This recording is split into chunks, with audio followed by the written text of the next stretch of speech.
चलिए आज हम लोग देखते हैं धातु और अधातु का पार्ट 2। जो मेरे चैनल पर नए हैं चैनल को सब्सक्राइब कीजिए और वीडियो को लाइक और शेयर करना मत भूलिए। देखिए इसका पार्ट 1 जो है अपलोड कर दिया गया है। आज जो है पार्ट 2 डिस्कस किया जाएगा। हम पार्ट 1, पार्ट 2, पार्ट 3, पार्ट 4 और पार्ट 5 में चैप्टर को क्यों डिवाइड करते हैं। देखिए एक वीडियो में जो है मैक्सिमम 20 क्वेश्चन रहते हैं, उससे आपका सिलेबस कवर नहीं होता। सिलेबस कवर करने के लिए मैक्सिमम क्वेश्चन पढ़ने होते हैं, मैक्सिमम क्वेश्चन की जानकारी देनी होती है। क्योंकि अगर 10-20 क्वेश्चन आप लोग के सामने रख दूं तो उससे आधा अधूरा सिलेबस रहेगा। सिलेबस को पूरा करने के लिए कम से कम 4-5 वीडियो बनाना ही होता है, तब आप लोग का पूरा सिलेबस कवर होता है। और ये मेटल और नॉन मेटल, धातु और अधातु चैप्टर थोड़ा सा बड़ा है और सब चैप्टर से, इसीलिए इसको जो है पार्ट वाइज बना रहे हैं। आप लोग सभी वीडियो को देखेंगे ताकि आप लोग जो है सारे सिलेबस को कवर कर सके और एग्जाम में जो है आप लोग सारा क्वेश्चन को सॉल्व कर सके। क्योंकि अगर आप एक वीडियो देखिएगा 20 क्वेश्चन का, तो कोई ज़रूरी नहीं है कि उस वीडियो से आपका सारा क्वेश्चन आ जाएगा। आ सकता है 1-2 क्वेश्चन आ सकता है, लेकिन अगर सारा वीडियो देखिएगा, इस चैप्टर के अंदर जितने भी वीडियो बनेंगे सारे वीडियो को देखिएगा तो एक क्वेश्चन भी नहीं छूटेगा। आप सही सही टिक लगा के आइएगा और आप जो है कॉपी में नोट करते जाइए और इसको बार बार रिवाइज कीजिए। क्योंकि ऑप्शन इतना कंफ्यूज डालने वाला होता है कि आप ऑप्शन आप याद करके जाइएगा, लेकिन ऑप्शन देख करके कंफ्यूज हो जाइएगा इसका आंसर आखिर होगा क्या। तो इसका एक ही कारण है कि आप उसको रिवाइज नहीं किए। 3 से 4 बार एक क्वेश्चन को देखिए, ऑप्शन पर फोकस कीजिए, तब जाकर के आपका सही सही एग्जाम में टिक लग करके आएगा। इस बात को हमेशा ध्यान रखिए। चांदी के चम्मच को लंबे समय तक खुली वायु में छोड़ देने पर उसकी सतह काली हो जाती है। निम्नलिखित में से किस यौगिक के बनने के कारण होता है? AgO, Ag3N, Ag2S, AgOH। देखिए चांदी को खुला जब छोड़ करके रख दीजिएगा तो इस एनवायरनमेंट में जो है सल्फर घूम रहा है। सल्फर गैस जो है, जो गाड़ी सबसे निकल रही है, सल्फर वह इस वायुमंडल में घूम रहा है। जैसे ही चांदी उसको मिलेगा, चांदी के साथ वह संयोग कर लेगा और सिल्वर सल्फाइड बना देता है। तो देखिए silver sulphide Ag2S, option C correct है। ऑप्शन सी में टिक लगा लीजिएगा। सल्फाइड का लेयर आ जाता है, काला कलर का जो धब्बा नहीं आ जाता चांदी सब पे, चांदी का पायल लड़की सब पहनती है तो उसको देखिएगा 6 महीना पहनेगी वो पूरा करिया हो जाएगा। करिया होने का कारण क्या है? वो सल्फर से रिएक्ट कर गया, सल्फाइड का लेयर आ गया, परत आ गया उस पर। तब फिर से हम सोनार को देते हैं, कहीं साफ कर दीजिए, कहीं चमका दीजिए। तो चमकाएगा कौन? सोनार चमकाएगा। किसको हटाएगा? सल्फाइड को हटाएगा। सल्फाइड का लेयर आ गया उस पर। तो कभी भी चांदी के चम्मच को खुली हवा में छोड़ के रख दीजिएगा तो उस पर सल्फाइड का परत आ जाता है, उसी कारण वो काला दिखने लगता है। विद्युत अपघटनी परिष्करण में अशुद्ध धातु को बनाया जाता है। देखिए अशुद्ध धातु को जो है प्यूरिफिकेशन जब होता है, रिफाइनिंग का जब प्रोसेस होता है, धातु को जब शुद्ध किया जाता है तो अशुद्ध धातु को एनोड पर रखा जाता है। एनोड याद रखिएगा, बार बार क्वेश्चन पूछे जाते हैं। अभी जो भी हम क्वेश्चन डिस्कस कर रहे हैं वो एग्जाम पॉइंट ऑफ व्यू से काफी इंपॉर्टेंट है, क्योंकि ये प्रीवियस ईयर में पूछा गया क्वेश्चन है। अभी जो भी हम डिस्कस कर रहे हैं ये सब क्वेश्चन पूछा गया है बिहार बोर्ड में। तो आप समझ सकते हैं जो पूछा गया क्वेश्चन है वो कितना आप लोग के लिए इंपॉर्टेंट हो सकता है। बार बार क्वेश्चन तो रिपीट होता ही है एग्जाम में। अगर 5-7 ईयर का क्वेश्चन अगर पढ़ लेते हैं आप, तो आपके एग्जाम में ऐसा क्वेश्चन एक भी नहीं रहेगा जो आपको नहीं आएगा। आप सब सॉल्व कर सकते हैं। तो शुरू से लेकर के लास्ट तक देखिए ताकि आप लोग क्वेश्चन को इजीली सॉल्व कर सके और एक भी क्वेश्चन एग्जाम में ना छूटे। निम्नलिखित में से कौन सबसे अधिक अभिक्रियाशील धातु है? अभिक्रियाशील देखिए तुरंत रिएक्ट कर जाएगा, तुरंत संयोग कर जाएगा। Magnesium, calcium, sodium, potassium.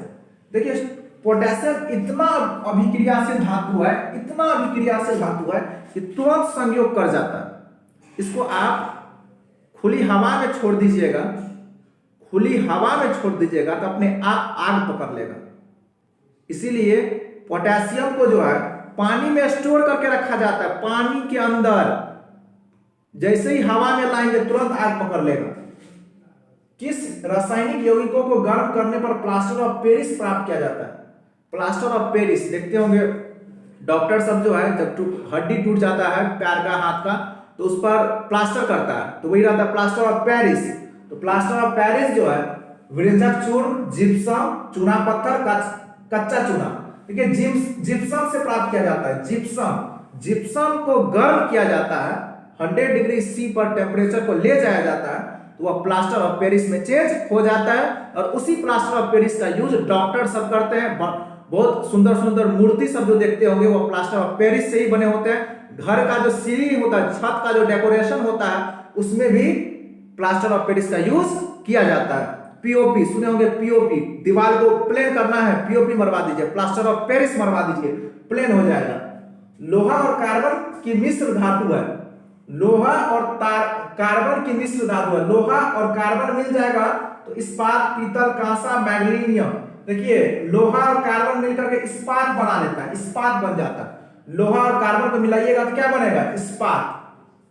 लोहा एवं इस्पात को जंग से सुरक्षित रखने के लिए उन पर किस धातु की पतली परत चढ़ाई जाती है? देखिए लोहा और इस्पात को आपको सुरक्षित रखना है, मतलब उस पर जंग नहीं लगने देना है, तो आपको क्या करना पड़ेगा? उस पर पेंट करना पड़ेगा या किसी चीज का लेयर चढ़ाना पड़ेगा कि वह ऑक्सीजन से रिएक्ट नहीं करे, ऑक्सीजन से संयोग नहीं करे। तो तांबा का लेयर चढ़ाइएगा क्या? चांदी का, सोना का, जिंक का? नहीं, जिंक का लेयर चढ़ा दीजिए, जिंक का परत चढ़ा दीजिएगा लोहा पर या फिर इस्पात पर, तो उसमें जंग नहीं लगेगा। अभी मार्केट में जाइएगा तो कोई भी रॉड जो मिलेगा ना आपको, वह व्हाइट कलर का रहेगा, व्हाइट कलर का। वो व्हाइट कलर जो किया हुआ रहता है वो जिंक रहता है, जिंक का परत चढ़ा रहता है। अगर लोहा वाला खरीदिएगा ना, लोहा वाला कांटी ही कील ही लेके आइए ना, जंग लगा रहता है उस पर, 2 दिन छोड़ दीजिएगा जंग लग जाएगा। वही स्टील वाला रहेगा या जिंक का परत चढ़ा रहेगा, तो आप छोड़ दीजिए, कहीं भी फेंक दीजिए, कोई जंग नहीं लगेगा।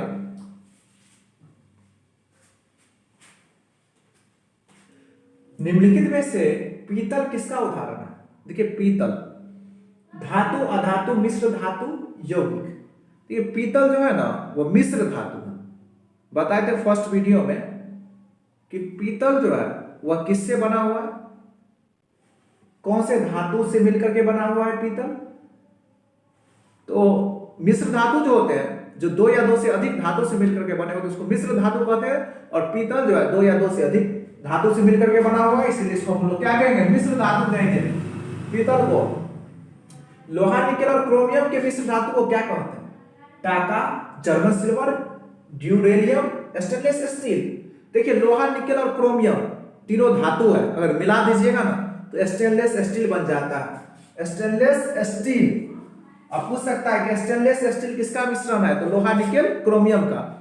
देखिए मिश्र धातु जो होता है ना वह बहुत ही स्ट्रॉन्ग होता है। अभी जो भी घर में बर्तन सब यूज करते हैं, जैसे कि स्टील का थाली, स्टील का ग्लास, स्टील का जग, कुछ भी जाते हैं मार्केट से खरीदने के लिए, कहते हैं स्टील का चम्मच दीजिए, स्टील का ग्लास दीजिए, क्योंकि वो बहुत ही ज्यादा कठोर होता है, बहुत ही ज्यादा स्ट्रॉन्ग होता है, बहुत ही ज्यादा ड्यूरेबल होता है, मतलब लंबे समय तक चलता है। अगर आप एक स्टील का थाली खरीद लीजिएगा ना, आप भी खाइएगा, आपका बाल बच्चा भी खाएगा, उसका भी बाल बच्चा उस थाली में खा लेगा, इतना वो स्ट्रॉन्ग होता है, जल्दी टूटता ही नहीं है, क्योंकि वह क्या है? मिश्र धातु है। मिश्र धातु जो होते हैं वह धातु से ज्यादा स्ट्रॉन्ग होते हैं। धातु जितना स्ट्रॉन्ग होते हैं उससे बहुत ज्यादा स्ट्रॉन्ग मिश्र धातु होते हैं। इसीलिए हम लोग मिश्र धातु का बर्तन, मतलब स्टेनलेस स्टील जो है वह मिश्र धातु है। लोहा, निकेल, क्रोमियम, ये 3 चीज से मिलकर के बना हुआ है। तो स्टेनलेस स्टील किसका मिश्रण है? लोहा, निकेल और क्रोमियम का। और स्टेनलेस स्टील पूछे क्या है? धातु है, अधातु है या मिश्र धातु है? मिश्र धातु हो जाएगा। स्टेनलेस स्टील मिश्र धातु हो जाएगा। कौन सी धातु साधारण ताप पर द्रव अवस्था में पाई जाती है? Lithium, lead, mercury, silver. देखिए धातु जो है ना, मरकरी जो है ना द्रव अवस्था में पाया जाता है। जितने भी धातु है वह सब ठोस अवस्था में पाए जाते हैं, लेकिन मरकरी जो है वो द्रव अवस्था में पाई जाती है, एक्सेप्शन है। तो मरकरी आप देखेंगे थर्मामीटर को हिलाइएगा ना, उसमें जो लिक्विड रहता है, द्रव रहता है, वही मरकरी है, उसको पारा भी हिंदी में कहते हैं। एक धातु को हथेली पर पिघलने लगती है। देखिए इसमें से कौन सा ऐसा एक धातु है जो हाथ में रखिएगा पिघलना शुरू हो जाएगा। पिघलने का मतलब क्या, बर्फ की तरह होता है ये। सोडियम, सीजियम, चांदी, लिथियम। देखिए सीजियम एक ऐसा धातु है जो बर्फ की तरह होता है, हाथ पे रखिएगा पिघलना शुरू हो जाएगा, सीजियम। ऑप्शन बी करेक्ट है। याद रखिएगा, पूछा गया क्वेश्चन है कि कौन सा धातु ऐसा है जो हाथ पे रखने पर पिघलने लगता है, सीजियम। सर्वाधिक तन्य धातु है सोना, चांदी, प्लेटिनम, जिंक। देखिए तन्य मतलब क्या होता है, लंबा वायर बना सकते हैं, लंबा तार बना सकते हैं। तो सोना जो होता है वो सबसे तन्य होता है। आप इतना बड़ा टुकड़ा लीजिएगा ना सोना का, उससे आप बड़ा सा लॉकेट बना सकते हैं, वह इतना तन्य होता है। बहुत ही लंबा तार बना सकते हैं सोना से। सोना एक ऐसा धातु है जिसको आप कन्वर्ट करके लंबे तार बना सकते हैं। सबसे ज्यादा जो आप लंबा तार बना सकते हैं वह सोना से ही बना सकते हैं। इसीलिए 10 ग्राम सोना लाइए, पूरा जो है एक लॉकेट बन जाएगा आपका, नाक, मुंह, कान का सबका बन जाता है 10 ग्राम सोना में। पाइरोलुसाइट का सूत्र है MnO4, MnO2, Mn, इनमें से कोई नहीं। देखिए पाइरोलुसाइट जो है ये बार बार एग्जाम में पूछे जाते हैं, इसका सूत्र तो आप लोग याद रखिएगा, MnO2 होता है, MnO2 याद रखिएगा, 2 लगाइएगा, टिक लगाइएगा। एक अधातु जो गैस अवस्था में पाई जाती है, इसमें से अधातु, सब तो अधातु नहीं है, लेकिन गैस अवस्था में कौन पाया जाता है, गैसीय अवस्था में हाइड्रोजन पाया जाता है। गैसीय अवस्था में कार्बन, सल्फर, फास्फोरस, ये जो है एटम के फॉर्म में पाए जाते हैं, परमाणु के फॉर्म में। और ये हाइड्रोजन जो है गैसीय रूप में पाए जाते हैं, H2 लिखते हैं, हाइड्रोजन। कहीं भी हाइड्रोजन रहता है H2, हाइड्रोजन गैस। तो गैस आप लोग समझ गए होंगे, और ये आप लोग के लिए कितना इंपॉर्टेंट है, इसको जितना भी अभी बताया है बार बार इसको रिवाइज कीजिएगा। क्वेश्चन नंबर 14 है, एक अधातु जो विद्युत का सुचालक है। देखिए जितने भी अधातु होते हैं वो विद्युत के कुचालक होते हैं। कुचालक मतलब उसमें इलेक्ट्रिसिटी पास नहीं हो सकता है, करंट पास नहीं हो सकता है। लेकिन एक ऐसा अधातु है, एक्सेप्शनल है, हमेशा एग्जाम में एक्सेप्शनल क्वेश्चन सब पूछे जाते हैं, ध्यान रखिएगा। धातु और अधातु में जो एक्सेप्शनल है, अपवाद जो है उस टाइप के क्वेश्चन पूछे जाते हैं। तो ये अपवाद है। अधातु जो है, ग्रेफाइट एक ऐसा अधातु है जो विद्युत के सुचालक होता है, जिसमें करंट पास हो जाता है। ग्रेफाइट सब देखते हो, पेंसिल है ना, पेंसिल जो होता है, जैसे आप लोग लिखते हैं और मिटाते हैं, तो वो पेंसिल में जो काला वाला जो लगा रहता है रॉड अंदर में, लकड़ी के अंदर में, तो वही ग्रेफाइट है। उसमें इलेक्ट्रिसिटी पास होता है, करंट पास होता है। तो ग्रेफाइट कहाँ है ऑप्शन में, ए ऑप्शन करेक्ट है। तो ये एक ऐसा अधातु है जो विद्युत का सुचालक है, मतलब करंट पास होता है। एक अधातु जो अत्यंत कठोर होता है, हीरा, ग्रेफाइट, सल्फर, बोरॉन। देखिए ये एक अधातु है जो बहुत ही कठोर होता है। जितना भी अधातु है सब सॉफ्ट होता है, सब सॉफ्ट होता है।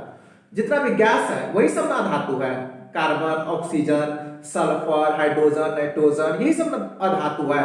लेकिन एक ऐसा अधातु जो सबसे ज्यादा कठोर होता है, मतलब मेटल से भी, धातु से भी ज्यादा कठोर है, तो यह है हीरा। हीरा ये जो है अधातु है जो काफी ज्यादा कठोर होता है। वह परमाणु जो अपने संयोजी इलेक्ट्रॉन का त्याग आसानी से कर देता है कहलाता है। इलेक्ट्रॉन का त्याग कौन करेगा, जिसके पास इलेक्ट्रॉन रहेगा वही न करेगा, और जिसके पास इलेक्ट्रॉन रहेगा ही नहीं वह कैसे करेगा। तो इलेक्ट्रॉन किसके पास रह सकता है, जो विद्युत धनात्मक रहेगा, धनात्मक लेके जो धनी रहेगा, जो धनी रहेगा वही ना डोनेट करेगा, देगा। तो विद्युत धनात्मक, विद्युत ऋणात्मक, विद्युत धनात्मक, रेडियो सक्रिय, उपधातु। तो विद्युत धनात्मक जो होंगे, विद्युत धनात्मक समझ गए, जिसके पास इलेक्ट्रॉन रहता है ना उसको धनात्मक कहते हैं, विद्युत धनात्मक कहते हैं, वही दे सकता है ना। तो वही नहीं कह रहा कि त्याग आसानी से कर सकता है। हिचकी आ गया, देख रहे हैं, बहुत ज्यादा हिचकी आ गया। लोहा पर जिंक की परत चढ़ाने की विधि कहलाती है जस्तीकरण, क्रोम लेपन, जारन, भर्जन। देखिए लोहा पर जिंक का जो परत चढ़ा दिया जाता है ना, उसको जस्तीकरण बोलते हैं, या कभी कभी ऑप्शन में गैल्वेनिकरण भी दे दिया रहता है, गैल्वेनिकरण। अगर गैल्वेनिकरण भी है ऑप्शन में तो वह सही टिक लगा दीजिएगा उसमें, गैल्वेनिकरण में। और जस्तीकरण भी है तो आपका सही हो जाएगा। तो लोहा पर अगर जिंक का परत चढ़ा दीजिएगा, लोहा पर अगर जिंक का परत चढ़ा दीजिएगा तो वह प्रक्रिया क्या कहलाता है? जस्तीकरण कहलाता है। निम्नलिखित में से कौन विद्युत का सुचालक है? विद्युत का सुचालक मतलब क्या? जिसमें करंट पास होगा। करंट पास किसमें होगा? सल्फर में, प्लास्टिक में, आयोडीन में, ग्रेफाइट में। देखिए सल्फर तो गैस है, उसमें तो होगा ही नहीं। प्लास्टिक में वैसे भी नहीं होता है, देखते होंगे प्लास्टिक में करंट पास नहीं होता है। आयोडीन नमक में करंट पास नहीं होता है। ग्रेफाइट अभी तुरंत बताए थे, यह एक अधातु है, ये अधातु है ग्रेफाइट, लेकिन इसमें करंट पास होता है, जो पेंसिल में पाया जाता है। एक धातु जिसे आसानी से काटा जा सकता है, जस्ता, पारा, तांबा, सोडियम। देखिए फिर से अपवाद वाला क्वेश्चन डाल दिया। धातु और अधातु से जो है आप अपवाद वाला क्वेश्चन सब पढ़ लीजिए ना, देखिए एक भी ऑब्जेक्टिव नहीं छूटेगा आपका। तो धातु जिसे आसानी से काटा जा सकता है, जितना भी धातु है उसको आसानी से आप काट नहीं सकते, चाकू से नहीं काट सकते धातु को। तांबा, चांदी, एल्युमिनियम, इस सबको आप चाकू से नहीं काट सकते हैं। लेकिन सोडियम अगर है तो ये बटर की तरह होता है, ऐसे मारिएगा खचाक से कट जाएगा। ये सोडियम एक ऐसा धातु है जिसको आप चाकू से काट सकते हैं। एक धातु जो विद्युत और ऊष्मा की सबसे अच्छी चालक है, सोना, चांदी, लेड, प्लेटिनम। देखिए विद्युत और ऊष्मा दोनों इसमें पास होता है, करंट भी पास होता है और हीट भी पास होता है, लेकिन बहुत ही अच्छे मात्रा में करंट पास होता है, तेजी से बहुत ही फास्ट करंट पास होता है, तो वह चांदी है। चांदी में करंट सबसे ज्यादा पास होता है, करंट सबसे हाई स्पीड से फ्लो होता है किसमें? चांदी में। तो आप लोग समझ गए होंगे ये आप लोग के लिए कितना इंपॉर्टेंट है।